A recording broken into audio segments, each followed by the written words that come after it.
Pada 10 Februari 2024, kampanye rapat umum dari paslon presiden dan calon wakil presiden serta caleg partai politik peserta pemilu resmi berakhir.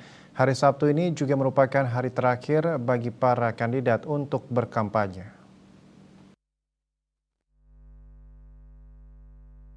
Badan Pengawas Pemilihan Umum Bawaslu Kabupaten Buleleng menyatakan hari terakhir kampanye rapat umum bagi semua partai politik tepat hari ini 10 Februari 2024. Selain parpol peserta pemilu, Bawaslu mengimbau kepada seluruh insan pers di Buleleng khususnya untuk tidak lagi menyiarkan berita tentang kampanye rapat umum setelah tanggal 10 Februari pukul 23.59 WITA.